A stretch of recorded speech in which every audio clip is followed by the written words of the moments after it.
Quem acompanhou aí viu na nossa divulgação o título da ministração de hoje? Quem chegou a ver? Você lembra, Letícia, qual era? Igreja para quê? Para que igreja?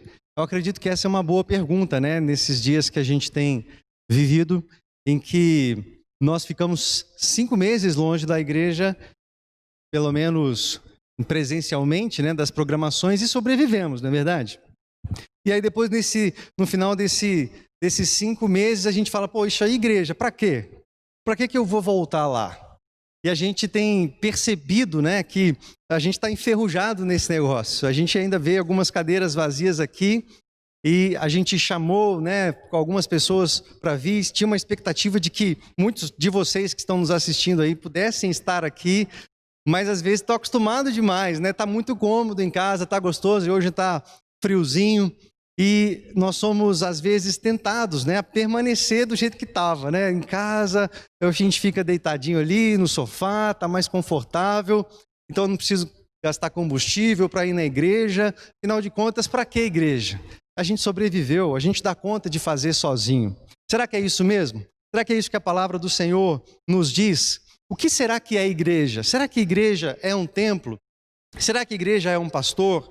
Será que igreja é o CNPJ lá da instituição? O que é a igreja para você? Você já parou para pensar? E essa pergunta, igreja para quê? Quando nós falamos de igreja, você lembra do quê? Do templo? Você lembra desse prédio, dos tijolos? Nós já temos visto, né? Já faz algum tempo que igreja não é isso. A igreja somos nós. Amém? É importante que você tenha essa convicção. A igreja somos nós. A palavra do Senhor nos mostra isso. Lá em Atos 8, nos primeiros 3 versículos, vai falar da perseguição da igreja. E aqui nós sabemos que a igreja não é o templo, eram as pessoas. Então esse texto nos diz, naquela ocasião, desencadeou-se grande perseguição contra a igreja em Jerusalém. Todos, exceto os apóstolos, foram dispersos pelas regiões da Judéia e Samaria. Saulo, por sua vez, devastava a igreja.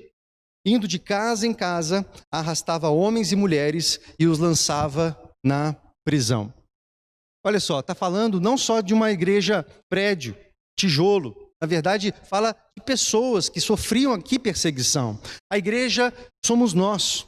Nós, como templo do Espírito Santo, e na unidade nós formamos o corpo de Cristo. Quem esteve na escola dominical hoje, na sala Cresça, viu exatamente sobre esse tema lá em 1 Coríntios capítulo 12, onde Paulo fala um pouquinho sobre a unidade, fala dos dons, fala que você é uma peça, você é um membro desse corpo, e quando você não cumpre o seu papel no corpo, todos sofrem, porque como corpo nós somos igreja, nós não podemos ser igreja sozinhos. E aí é que está, já começa a responder essa pergunta, igreja para quê? Para que a gente seja corpo de Cristo, porque não existe igreja sozinho. Nós só somos igreja quando somos juntos. E é claro que pessoas que estão lá nos assistindo agora estão porque estão no grupo de risco, né? Não podem estar por esse motivo, mas estamos conectados, estamos juntos na missão, perseverantes, unânimes naquilo que o Senhor nos chamou a fazer. Mas eu gostaria de chamar a sua atenção para que você lembrasse disso. Igreja é gente, igreja somos nós, igreja não é tijolo. O Senhor veio edificar pessoas.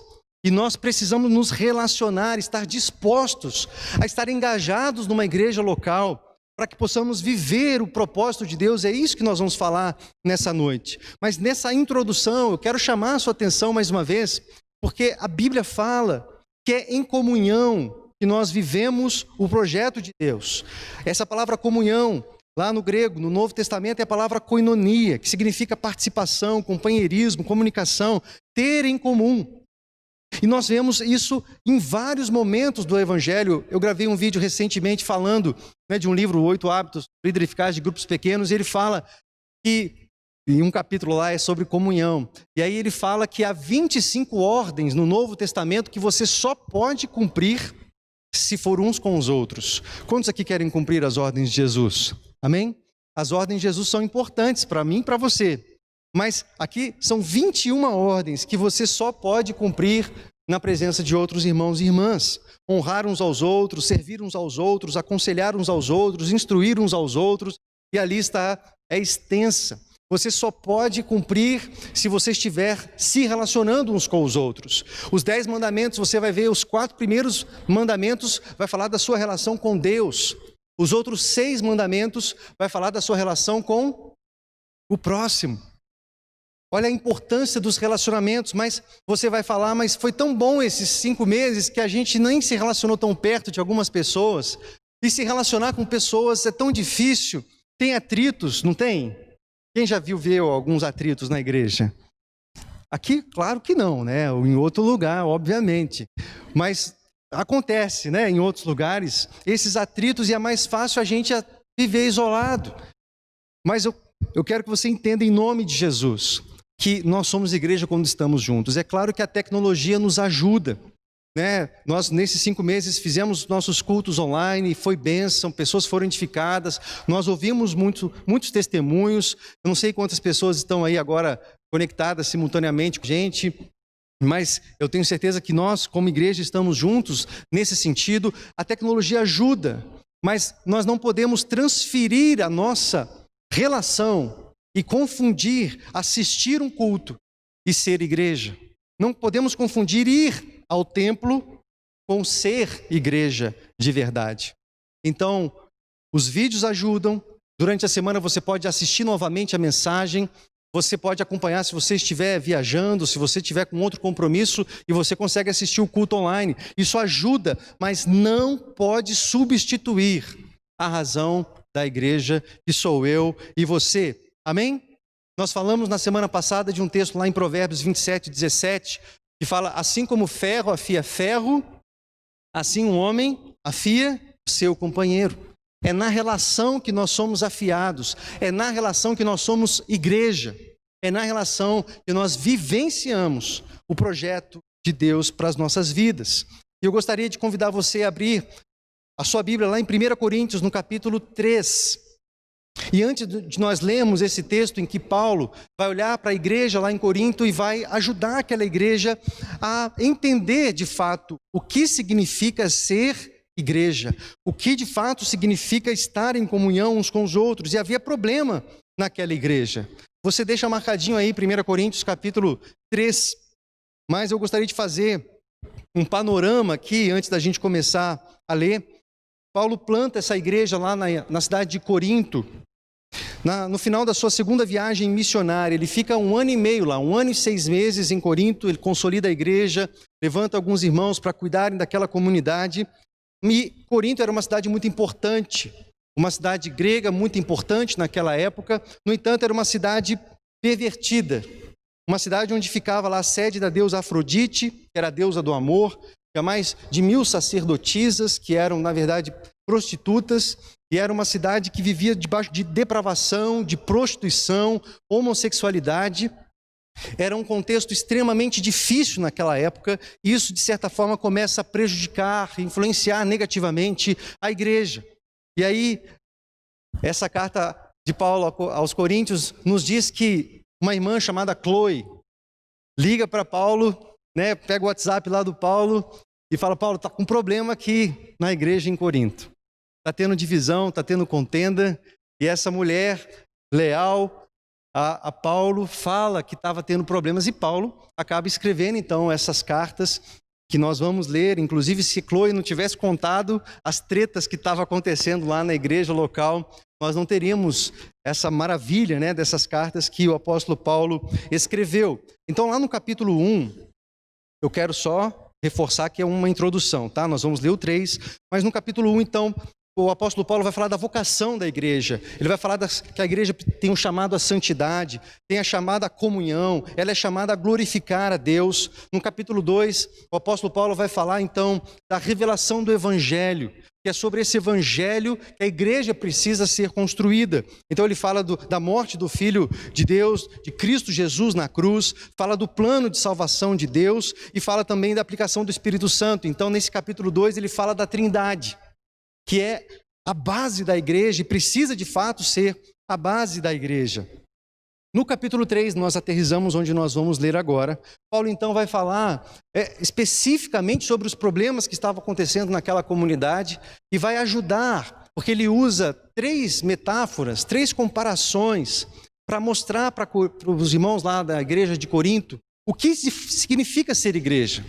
E o que eu desejo aqui nessa noite é que você que está aqui perceba o que de fato é a igreja, com base nesses exemplos que o apóstolo Paulo está mostrando, você também que está aí em casa, para que você reflita, para que você pense, será que eu tenho sido igreja também? Isso tem feito sentido para mim, na minha caminhada? Então você vai ver aí 3 exemplos, 3 ilustrações que o apóstolo Paulo usa. Vamos começar a ler então, versículo de número 1, capítulo 3 de 1 Coríntios. Irmãos, não lhes pude falar como a espirituais, mas como a carnais, como a crianças em Cristo. Dei-lhes leite e não alimento sólido, pois vocês não estavam em condições de recebê-lo. De fato, vocês ainda não têm condições, porque ainda sois carnais. Porque visto que há inveja e divisão entre vocês, não estão sendo carnais e agindo como mundanos? Pois quando alguém diz eu sou de Paulo e outro eu sou de Apolo, não estão sendo mundanos? Afinal de contas, quem é Apolo? Quem é Paulo? Apenas servos por meio dos quais vocês vieram a crer, conforme o ministério que o Senhor atribuiu a cada um. Vamos fazer uma pausa aqui, depois nós continuamos, ok? Então, nesses primeiros 5 versículos, o apóstolo Paulo faz a sua primeira comparação. Ele compara a igreja, então, com uma família. Você percebeu aí que ele fala de alguns irmãos, de alguns crentes que eram comparados com crianças. Você viu? Ele disse, leite vos dei de beber, porque vocês não poderiam agora receber alimento sólido. Mas ele vai falar também de pessoas mais maduras na fé e recebem sim alimento sólido. Assim como uma família que tem pessoas mais maduras, tem bebês, tem crianças. Então o apóstolo Paulo está falando para a igreja lá em Corinto, que a igreja pode ser comparada com uma família. No entanto, o que o apóstolo Paulo está falando aqui é que ele esperava a maturidade daqueles que um dia foram bebês. Então, a igreja é um lugar em que nos ajuda a crescer, a ter maturidade. Então, que bom que você está enxertado numa comunidade local, mas a pergunta é, você está crescendo? Você reparou aqui na fala da Vilma, agora há pouco, em que ela disse, nós precisamos crescer, não é algo assim, você falou. É importante que a gente cresça, que a gente alcance novos desafios, aceite novas oportunidades. Esse é o propósito, assim como numa família, um bebê nasce, né? E o Augusto, agora, ele sai pela casa, xixi, xixi, xixi, vai direto lá no piniquinho dele lá. Antigamente a gente tinha que ajudar ele em tudo, e agora ele já começa a fazer sozinho, começa a crescer. Esse é o desenvolvimento natural. Esse é o desenvolvimento natural de uma igreja. É isso que Paulo está falando. A igreja precisa avançar em maturidade. E aqui quando ele fala de leite, leite é um alimento sem profundidade. Leite é um alimento em que você não pode aprofundar. O alimento sólido é o alimento que você aprofunda. Que tipo de alimento tem alimentado você? Que tipo de palavra você procura? Você já tem procurado palavras que te confrontam, que começam a afiar você, palavras que às vezes não são tão confortáveis assim de ouvir. E nós, quando só procuramos aquilo que nós queremos ouvir, somos aqueles crentes digitais, e agora, infelizmente, há uma tentação muito grande, nesse sentido, aumentar o número dos sem igreja, porque eles vão lá, procuram no YouTube hoje, eles dizem, hoje eu estou querendo ouvir uma palavra sobre generosidade. Aí bota lá na busca do YouTube e busca uma palavra. Hoje, sabe assim, você como num restaurante self-service, você vai lá e escolhe aquilo que você quer. E você acaba escolhendo um alimento que te agrada, um leitinho ali. E o apóstolo Paulo está chamando essas pessoas aqui de carnais, de crentes carnais, porque não entenderam que o processo de Deus é um processo que leva à maturidade. O mesmo apóstolo Paulo vai falar em Efésios 4, no versículo 13, não precisa abrir, eu vou ler rapidamente. Ele fala assim, até que todos alcancemos a unidade da fé e do conhecimento do Filho de Deus e cheguemos à maturidade, atingindo a medida da plenitude de Cristo. Então, se tem um desafio e um objetivo para você, querido, é esse aqui, que você chegue à maturidade, atinja a medida da plenitude de Cristo. Hebreus 5, versículo 12 diz assim, de fato, embora a essa altura já devessem ser mestres, vocês precisam de alguém que lhes ensine novamente os princípios elementares da palavra de Deus. Estão precisando de leite, não de alimento sólido. Quem se alimenta de leite ainda é criança e não tem experiência no ensino da justiça. Mas o alimento sólido é para os adultos, os quais, pelo exercício constante, tornam-se aptos para discernir tanto o bem quanto o mal. Aqui o autor de Hebreus está dizendo a mesma coisa. Vocês já deveriam ser mestres. Vocês, na verdade, já deveriam vocês estar ensinando. Mas vocês ainda precisam de alguém que vem com leitinho e coloca comidinha na sua boca. 2 anos atrás, a gente colocava comidinha lá na boca do Augusto. Ele não conseguia pegar a colher. Hoje ele senta na mesa e se vira. Faz uma baguncinha dele, mas ele come sozinho. O que o autor está dizendo assim, vocês já deveriam ser mestres, mas vocês ainda estão precisando de alguém para falar a mesma coisa para vocês. Será que isso define a sua vida cristã? Será que isso define o seu comportamento dentro da igreja? Então, queridos, nós somos igreja, como nós falamos, mas a igreja é um lugar onde nós crescemos. Amém? É onde os irmãos mais velhos cuidam dos irmãos mais novos. Onde irmãos mais experientes na fé vão cuidar daqueles que estão chegando. Nós precisamos amadurecer. É isso que o apóstolo Paulo, nessa primeira comparação, é isso que ele faz. Mas ele diz, vocês estão recebendo leitinho, são crianças. E olha só no versículo 3, ele fala, a inveja, a divisão entre vocês. Vocês são carnais, vocês não estão agindo como mundanos. A divisão. Vocês estão falando, eu sou de Apolo, ou eu sou de Paulo. E o apóstolo está falando, quem são esses caras? Vocês têm que estar alicerçados em Cristo. Ele é a base, ele é o alicerce da igreja. Hoje nós vemos, infelizmente, nas igrejas, onde o nome do pastor está estampado na fachada da igreja, o culto à personalidade. E nós vemos exatamente o apóstolo Paulo falando o contrário. Nós em Cristo precisamos ser solidificados. E como numa família, precisamos crescer. E olha como é que estava essa igreja, lá voltando um pouco, não precisa, só se você quiser. Em 1 Coríntios, no capítulo 1, no versículo 10, o apóstolo Paulo fala assim, irmãos, suplico-lhes em nome do nosso Senhor Jesus Cristo, que vivam em... Você consegue imaginar assim o apóstolo Paulo escrevendo isso aqui? Meio que tipo cansado, sabe? Daquelas briguinhas, daquelas picuinhas, daquelas situações bobas na igreja. Irmãos, eu suplico-lhes, em nome do nosso Senhor Jesus Cristo, que vivam em harmonia uns com os outros e ponham fim às divisões entre vocês. Antes tenham o mesmo parecer, unidos em pensamento e propósito. Para alguns membros da família de Cloe, me informaram dos desentendimentos entre vocês, meus irmãos. Tipo assim, pelo amor de Deus, para com isso. Vocês já deveriam crescer. Então, meu irmão e minha irmã, nós precisamos estar na igreja. No entanto, a igreja não é um lugar onde nós vamos, assistimos algo e voltamos para casa. Amém? Você entende isso?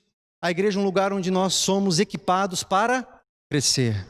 O objetivo nosso aqui, dessa igreja especificamente, é te levar a um lugar de maturidade. Só que crescer dói. Maturidade dói. Com o crescimento vem as responsabilidades. No entanto, há pessoas na igreja que dizem assim, eu quero estar na igreja, mas eu não quero responsabilidade. Eu quero estar na igreja, mas eu não quero compromisso. Eu faço parte da igreja, mas eu quero assistir pela internet. Eu quero permanecer distante. Essa pessoa está dizendo, eu quero ficar criança. Eu só quero alimento, leitinho, líquido para mim. Eu não quero algo mais sólido. Não vem com essa história aí de confronto para o meu lado. Não vem com essa história de que eu preciso ser afiado por alguém e me tornar vulnerável diante de alguém, colocar pecados e pedir ajuda. Não vem com essa história porque eu não quero esse negócio para mim, não. Meu negócio é ir na igreja, eu canto, volto para casa, eu até ajudo a limpar a igreja, eu até ajudo a tocar algumas músicas, eu até ajudo a fazer alguns concertos no templo, eu até faço isso ou aquilo, mas meu negócio é esse e eu volto para casa. Paulo está fazendo um alerta para nós. A igreja não é isso. Vamos ver a continuidade desse texto, uma segunda comparação, uma segunda metáfora que o apóstolo Paulo usa para nos ajudar a entender o que é a igreja. A partir do verso 6 ele fala: eu plantei, Apolo regou, mas Deus é quem fazia crescer. De modo que nem o que planta, nem o que rega são alguma coisa, mas unicamente Deus que efetua o crescimento. O que planta e o que rega tem um só propósito. Olha que bonito isso. Um só propósito. E cada um será recompensado de acordo com o seu próprio trabalho. Pois nós somos cooperadores de Deus. Vocês são lavoura de Deus. Então, até o versículo de número 5, o apóstolo Paulo estava citando leite, fala de criança, fala de adulto, fala de alimento sólido. Aqui ele muda, ele começa a falar de plantio, que alguém plantou, alguém regou, e o crescimento veio de Deus, houve uma colheita que Deus proporcionou. Então percebe que ele começa a mudar aqui o exemplo, a metáfora, e no final ele diz: vocês são lavoura de Deus. Vocês são uma plantação de Deus. Ele compara a igreja de Corinto com uma plantação. E ele faz essa comparação e nós podemos nos apropriar dessa comparação, porque nós somos também um lugar onde pessoas plantam, outros colhem. E no ministério itinerante da igreja metodista, por exemplo, em que o ministério pastoral, ele muda, né, de tempos em tempos, nós vemos pastores que passaram por essa comunidade e plantaram, outros vieram e colheram. Quantos pastores essa comunidade e pastoras essa comunidade já teve? Todos somando, todos contribuindo. Quantas pessoas passaram por aqui hoje não estão porque estão em outra cidade, em outros lugares, mas somaram aqui, outros colheram. Mas todos têm um só propósito, como diz aí no versículo de número 8. E nós precisamos discernir isso, discernir que nós precisamos estar num lugar que cresce, um lugar que projeta crescimento. E o reino de Deus, em vários momentos, é comparado exatamente com uma semente que é plantada e cresce. Não é assim que o Senhor Jesus compara a igreja? Compara o reino de Deus como um grão de mostarda, pequenininho, mas quando ele é plantado, ele pode dar uma árvore que acolhe, dá sombra para as pessoas, acolhe os passarinhos. Começa pequeno, mas multiplica, mas cresce. Ninguém que vai para uma lavoura. Eu trabalhei lá em Dourados, Mato Grosso do Sul. A Rebeca lá de Dourados, conheci ela lá. Me apaixonei por ela, ela se apaixonou por mim. Lá em Dourados, casei lá em Dourados, inclusive. Lá tem muita plantação, né, de milho, de soja e tal. E a gente fazia muita matéria quando eu trabalhava lá como jornalista sobre plantio, safra, safrinha, aquela coisa toda. E é claro, quando as pessoas plantavam, a gente conversava com os agricultores, a gente conversava com aqueles empresários, né, que tinham estudos minuciosos, sementes preparadas lá na Embrapa para poder frutificar, para produzir em abundância.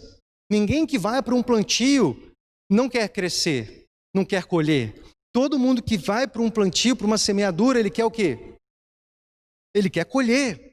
Ele quer ver o resultado. E é isso que o apóstolo Paulo está falando. A igreja precisa ser um lugar em que uns estão precisando ser plantados, outros estão precisando de treinamento, precisam ser cultivados, precisam ser regados, mas até o momento em que você cresce e dá fruto, frutifica.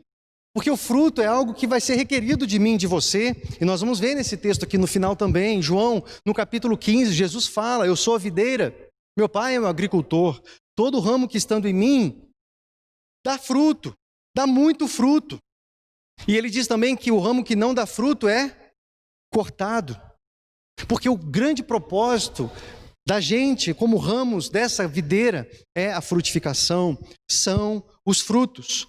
E aqui nós vemos, quando ele fala, todos nós somos cooperadores de Deus. A igreja é um lugar onde nós unimos os nossos propósitos, unimos os nossos dons. Você tem um talento, e o apóstolo Paulo vai falar melhor sobre isso lá no capítulo 12, em que cada um tem um dom de Deus, tem uma aptidão de Deus, e é na igreja que nós cultivamos isso. É na igreja que você exercita o seu dom da música, da administração. Não é? Tem gente aqui de tantas áreas, de cuidar de crianças, dos adolescentes, não é? A área administrativa, da manutenção, da porta, da diaconia. São tantas áreas e você tem dons e é nesse lugar, nesse ambiente que nós exercitamos. Agora, se você não está nesse ambiente, como você vai avançar? Como você vai crescer? Como você vai produzir fruto? Por isso o apóstolo Paulo diz: eu plantei, Apolo regou, mas o crescimento veio de Deus. De modo que nem o que planta é alguma coisa, nem o que rega, mas Deus que dá o crescimento. Glória a Deus por isso, amém? Nós trabalhamos, mas é o Senhor quem dá o crescimento. Agora, meu irmão, você que está em casa, não é? E poderia estar aqui, quero falar com você. É claro que nós estamos com muita calma, talvez você não está seguro ainda de retornar, e se não está seguro, não retorne, mas se você tem condições, participe, não fique longe, se engaje cada vez mais no trabalho, porque se você não faz isso, você acaba se distanciando e um membro fora do corpo não vive. Você já viu por aí uma mão voando, um pé caminhando só? Já viu? Que coisa terrível, né? Se você visse um negócio desse. Uma orelha por aí sozinha, um nariz aí, não faz sentido. Se você arranca um membro do seu corpo e espera um pouco, você não tem nem como enxertar mais. Porque o membro fora do corpo, o que acontece? Ele morre. Então tem pessoas que estão dizendo que podem ser igreja fora da igreja. Eu quero dizer, não é possível. Não acredite nisso, querido. Não existe vida fora do corpo. Se você quer ter vida com Deus, sirva com os dons que Deus te deu, e é nesse lugar em que nós somos aprimorados. Como é que você vai aprender sobre submissão se você não se sujeitar a uma liderança? Como é que você vai aprender sobre perdão se você não tiver atrito com alguém e tiver que exercitar o perdão e crescer nessa área? Como é que você vai exercitar a sua liderança se você não aceitar desafios de se relacionar com outras pessoas e liderar pessoas diferentes de você, com visões diferentes? Mas se você se nega a isso, você está se negando a fazer parte do projeto de Deus. Há uma frase bonita do Bill Hybels. Ele fala: a igreja local é a esperança do mundo.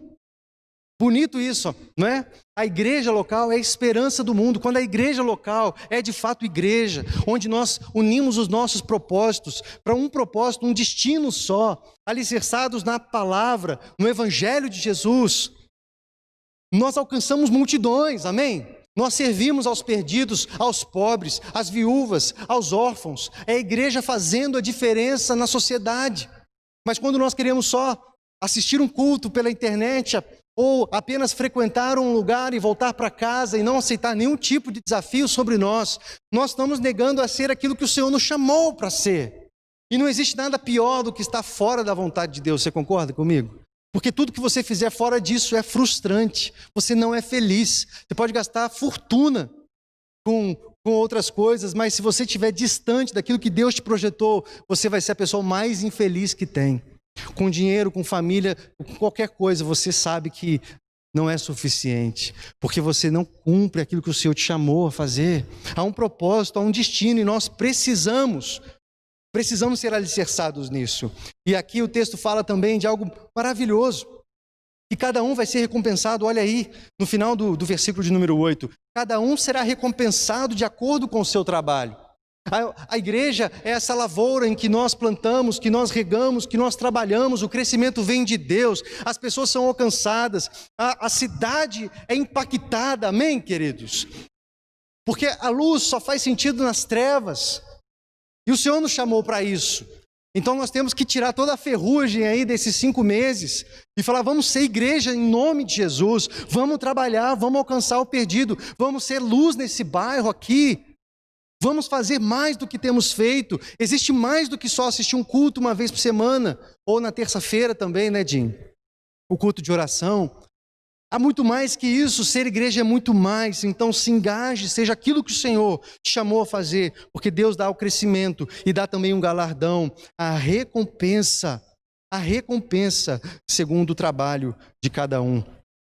Haverá um dia em que nós vamos prestar contas, não dos outros. Eu vou estar diante do Senhor um dia e eu não vou prestar conta de outras pessoas, eu vou prestar conta de mim mesmo, sobre o chamado, sobre o propósito, sobre o destino, sobre o projeto e o sonho de Deus para mim. E Ele vai dizer, espero eu, né?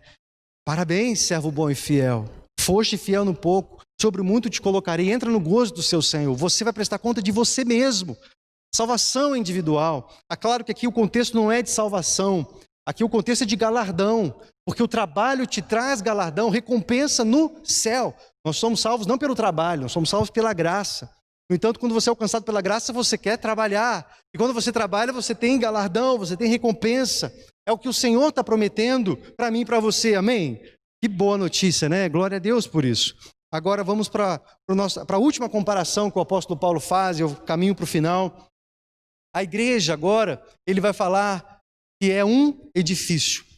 Você viu que ele comparou a igreja com uma família, comparou a igreja com uma lavoura, e agora ele compara a igreja como uma casa, como um edifício. Que no finalzinho do versículo 9, a parte B, ele fala, vocês também são edifício de Deus. Versículo 10. Conforme a graça de Deus que me foi concedida, eu, como sábio construtor, lancei o alicerce, e outro está construindo sobre ele. Contudo, cada um veja como constrói, porque ninguém pode colocar outro alicerce além do que já está posto, que é Jesus Cristo. Amém? Não há outro alicerce para a igreja, Jesus Cristo. Se alguém constrói sobre esse alicerce, usando ouro, prata, pedras preciosas, madeira, feno e palha, a sua obra será mostrada, porque o dia atrará luz, pois será revelada pelo fogo, que provará a qualidade da obra de cada um. Se o que alguém construir permanecer, olha só que bonito isso, receberá recompensa. Se o que alguém construiu se queimar, esse sofrerá prejuízo. Contudo, será salvo como alguém que escapa através do fogo. Vocês não sabem que são o santuário de Deus e que o Espírito Santo habita em vocês? Se alguém destruir o santuário de Deus, Deus o destruirá, pois o santuário de Deus, que são vocês, é sagrado. Primeiro ele compara com uma família, depois ele compara com uma lavoura, e agora ele está falando assim, vocês são santuário de Deus, edifício de Deus sois vós. Às vezes algumas pessoas batem no peito e dizem, não, eu sou templo do Espírito Santo, então eu vou ser igreja na minha casa, sozinho. Aqui o texto está dizendo, nós somos templo juntos, amém? Unidos, igreja, corpo de Cristo, essa igreja que se move, está viva, é o Senhor, nós somos os pés, as mãos, os olhos do Senhor, aqui na terra, por isso precisamos nos mover. E aqui ele está comparando com uma casa que tem um só alicerce. E claro, o apóstolo Paulo está falando isso por causa do que estava acontecendo com a igreja em Corinto. Filosofias estavam entrando na igreja, não é? Outras práticas estavam entrando na igreja. Ele está falando, para com isso, gente. Por que vocês estão falando, se você continuar lendo esse capítulo, ele vai falar, por que vocês estão falando que um é de Pedro, o outro é de Paulo, o outro de Apolo? Para com isso, só existe um alicerce, e esse alicerce é... Vamos falar todo mundo junto? E esse alicerce é Jesus Cristo. Não há outro alicerce. E aí ele coloca, você vai construir sobre ouro, prata e pedras preciosas. Ou você pode, ele coloca outros 3, madeira, feno e palha. As suas obras, o seu trabalho vai ser colocado sob o fogo. Você percebe que madeira, feno e palha queimam. E ele está dizendo, vai virar cinza, vai virar pó. E você vai receber, você sofrerá prejuízo, como está escrito lá no versículo de número 15. No entanto, se a sua obra for construída como ouro, prata e pedras preciosas, e a sua obra permanecer, provada pelo fogo, você receberá a recompensa. Esse texto o apóstolo Paulo está falando que o nosso trabalho não é em vão. O que você está fazendo, e eu falo isso para os meninos aqui, a gente tem ressaltado o trabalho do pessoal aqui da multimídia, que nesses 5 meses, o Christopher, acho que foi o único que nunca faltou em nenhum culto. Né? Eu quase que não vim no primeiro, tive um percalço, não é? E o Christopher aí estava em todos. O Renatinho também, e os meninos, a equipe toda, e o Ministério de Louvor sempre presente, glória a Deus por isso. O que esse texto está dizendo é que essa obra, esse serviço não é em vão. Haverá um dia em que nós, alicerçados na palavra, estamos trabalhando, servindo com alegria na igreja, que é o corpo de Cristo.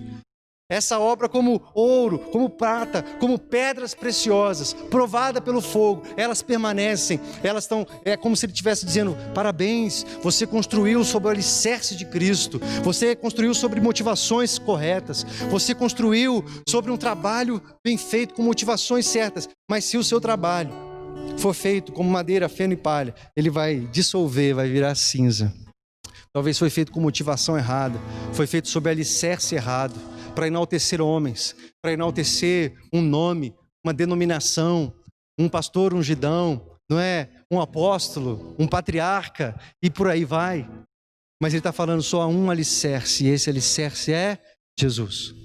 Então ele fala, a igreja é como uma família que nós precisamos crescer, avançar em maturidade. Será que você está avançando em maturidade, querido?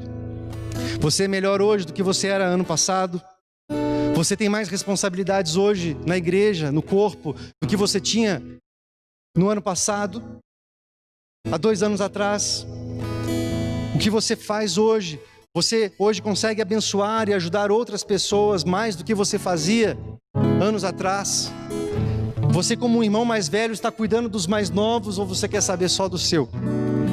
Como é que você tem colocado isso diante do Senhor?